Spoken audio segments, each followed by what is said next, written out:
This is the West Wing in Orbital Comics, where we normally keep copies of Warrior and musty copies of Star-Lord and Marvel UK's Havoc.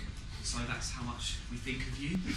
We, moved out Star-Lord and Havoc. So yes, thank you for coming down. It's the first of a series of signings and discussions where hopefully we're pairing somebody who works for the big two or is a well-known name in the comics industry, perhaps with somebody who is an underground comics creator, such as Mr. Rainey and Mr. Cornell. We're going to do about 45 minutes of planned questions, and then we're going to aim for around 15 minutes of questions from the audience, which I'm sure will be very interesting. Indeed. To simplify matters, because we've got two Pauls, I'll be saying Mr. Cornell, Mr. Rainey, so if anyone's especially silent, I think that's quite hilarious. It's slow on the uptake. It should be clear. This is also being filmed for our website, so if anyone sort of feels that their souls are being stolen by cameras, now's the time to leave, soul intact. And please bear that in mind if you're standing up for long periods of time. It's not the camera's view. The store will also be open for the duration for all of your comic buying needs, should you wish to buy. And we've got comics by Mr. Cornell and Mr. Rainey.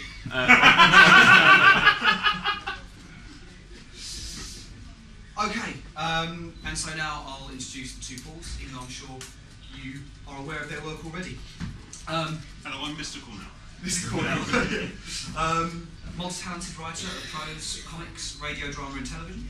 He is best known as the creator of Bernie Summerfield, or the First River Song, as some people call her. Mr. Cornell has been connected with Doctor Who since the 90s, writing some of the finer Virgin New Adventures. Recently he's written some of the new series, Family of Blood and Father's Day for television, whilst also writing episodes of Primeval and Robin Hood. His prose fiction includes the novel British Summertime and Something More. He's written comics for Judge Dredd magazine, Marvel Comics, with Captain Britain and Fantastic Four, and he's currently writing several DC titles, the wonderfully British Madcap Knight and Squire, unfairly or fairly described as Benny Hill does Batman, and the critically acclaimed Lex Luthor in Action comics, which gave me my favourite superhero comics moment of 2010 when Gorilla Grodd told Lex Luthor that he was going to eat his tasty brain with his biggest war spoon. He's also writing Soldier Zero with Stan the Man Lee for Boom Studios, amongst other things. And is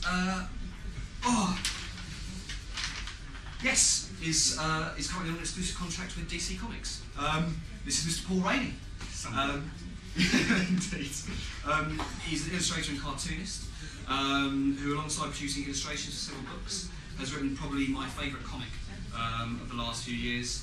Epic, funny and touching, There's No Time Like the Present, a story of nerds, time travel, friendship and love. He's regular at small press fairs, hawking his wares, which include his autobiographical comics, The Book of Lists, which is very funny, and Dear Robert and Partner. For some, he may well be known as the man who started the 2000 AD Prog Slog blog, reading and commenting on the first 1,118 issues, which put him in contact with many creator droids and now gives him an encyclopedic knowledge of the galaxy's greatest comic. Yeah. Good. My brain. Just cross out all these questions there. So without further ado, I'd like to ask you to give them a warm round of applause.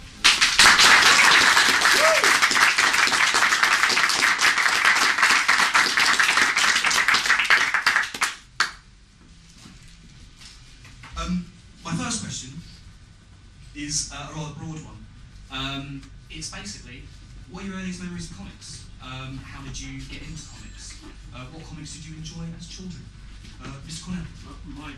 My absolute earliest memories of comics are Pippin and Play Hour when I was 6, with, I believe, a comic version of Lamb Chop, Larry the Lamb.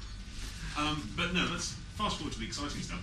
My dad brought me home a copy of Avengers Weekly, black and white English reprints of American Avengers comics with Avengers in the front and scary Steve Ditko Doctor Strange in the back, because he thought it was time I moved on from Beano and Dandy, and I think he liked the look of it and wanted to read it himself.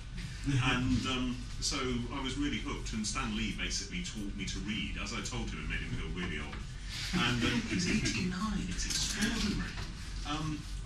Yes, that's my earliest. Well, I liked Planet of the Apes TV show, which was on in the 70s. Apparently, it wasn't as long as I remembered it being. But yeah, I saw an ad on telly on Saturday morning for a comic, and I thought I'd have to get one of those, but I didn't bother. I was bored one day when I was in the shop and bought that. But we used to play it at school. None of the kids wanted to be apes, so it was a bit rubbish. So I thought, well, I'd better be an ape. It was really Planet of the Ape. Yeah. And yeah, so Planet of the Apes is starting me off on comics. And Marvel have a way of kind of making you feel that you ought to read all of their other stuff, don't they? Even this Planet of the Apes. Awesome. And so what? So you both sort of, in a way, connected with 2000 AD as well, with your work for the magazine and creation of Pan African Judges, and the Proxlog blog. What did you both read 2000 AD as young men? I got a huge. I didn't actually start reading it as it came out. I got a huge bundle lent to me by Matthew Trattles at the Lane, and so I got an enormous dose of thrill power in one concerted burst. How sort of old were you? Maybe about 10, it was something like the first 30 issues or so. And I came into it for Dan Dare because I found in the my brother had left in the attic all his old Eagle annuals, so I was absolutely hooked on Frank Hampson's Dan Dare. 2000 AD Dan Dare was a big culture shock after that. Yeah. And yes. Oh, I actually got it when it first came out, but I think I kind of couldn't get my head around British comics at that time because I was so Marvel-focused. But so I kept coming back to it and going away and coming back, and then I started really liking it. And around that time, my dad said, "Oh, you're still getting that comic 2000 AD," and I thought, "Why aren't you buying it for me?" And because I thought kids at school would tell me, "Oh yeah, my dad bought me a comic, gets me a comic every week," and I felt that's what my dad should be doing for me, and he never did, especially if you like it so much.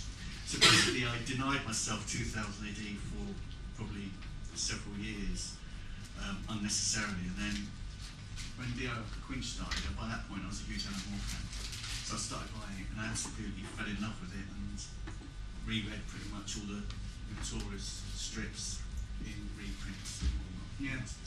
That's a very early Alan Moore fandom, that's wonderful.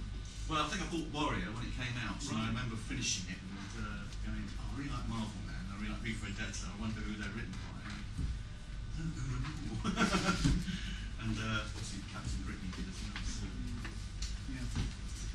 Yeah, it's funny you say that because that's a very similar experience to me and my nan and my 90-year-old grandmother giving me 2000 AD as written by Grant Morrison and Mark Miller with blood, guts, and breasts flying all over the place. And yeah, it seems to be a common theme with lots of young comic fans that come in here that they even today are still coming into comics via 2000 AD.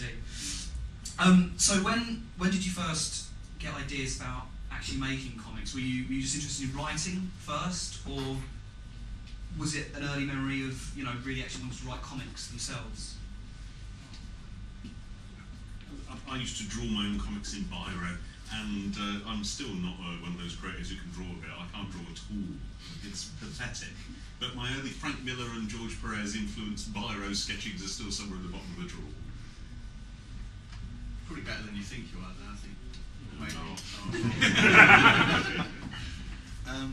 Yeah, I think I've always sort of done it. I remember me and my friend used to steal exercise books from school because they're in a cupboard at the back, and he tried to fill up the book, and he did a comic called Amazo. I fancied myself as the artist, basically. So I would draw a thing called The Protectors, I think it was, which sounds probably like about a team of prophylactics now I think about it. And then he did Amazo, and I was devastated because it was much better than my strip. Bastard. But I've always sort of, since the age of 7 or 8. But I wanted to be a comic writer, but then I realised it probably wasn't good enough, so I had to teach myself and get other people to draw it, but not many people want to draw for free other people's scripts, so I had to learn to draw really. We're learning so much about your childhood. Is it like the Jeremy Carver show? If you've been affected by any of the incidents described, please visit my website. Certain members of staff here at Orbital just got back from Angoulême Comics Festival, which was great fun. But one of the things we took from it was the sort of culture shock of the French comics industry in a very real sense. And obviously you can never really escape people telling you that the French view comics in a very different way and it's treated differently. But how do you think, both working in different areas of our medium, how do you think comics are perceived in the UK specifically? You know, I'm largely drawing on childhood memories of how 2000 AD and stuff like that work, and it's quite interesting we have weekly anthologies and stuff like that. But I think that now that once comics vanished from the newsstands, they sort of vanished out of British popular culture. You know, we hear in the newspapers when something huge like the death of Captain America happens, very few people will go down to their local comic shop and actually read that or see it. It's almost like comics is now something that happens to other people in Britain. And would you say? Yeah, I pretty much agree, but I don't think it's entirely dead, to be quite honest. I think I've got a theory on this. It's like most of my theories are half-baked. I think a lot of it to do in the 80s when they chased more money from teenagers and they neglected the kind of young kids coming through. I think people are fundamentally still interested, and I think kids are interested, and I think there's areas outside traditional areas that you get comics from that people are interested. It's just sort of the sparks are there, they need to be encouraged maybe. I used to go out with a girls' comics historian who's got a wonderful blog called the Blupo blog, where she reviews individual British girls' comic stories from the past. And I'm the man thus who has read the last issue of Bunty, which, because it had folded into it, every single other girls' comic was actually Bunty and Judy and Mandy, and it goes on. But it's terrible that there is no girls' comic on British newsagents. I think there really should be. Mark Miller, sorry, I thought Mark Miller was mentioned that, didn't he, when he started King, that was theoretically his next project. I believe he's going to call it Duck.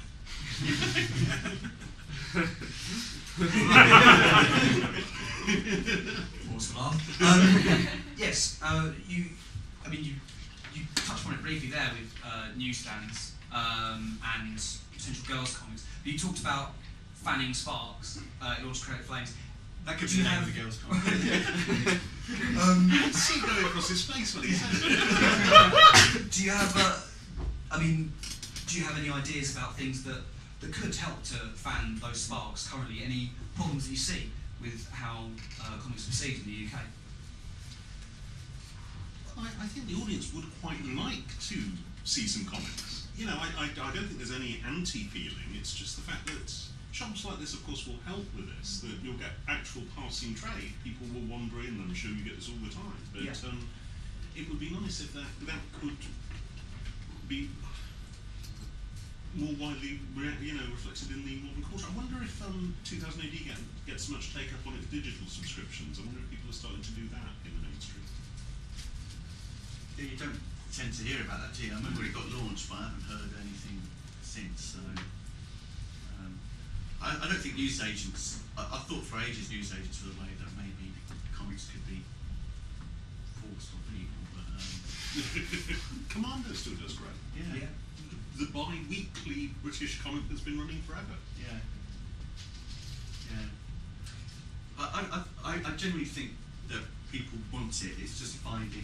It's like the creators and there's people that could be interested, and there's all a big woolly cloud in between, and we just need to find out how to get across it, really. And in many ways, you're doing that in self-publishing your comics and getting out there and sort of. What are some of the struggles and trials and tribulations of the self-publishing world? Is it a stress-free experience, or are you constantly up against it?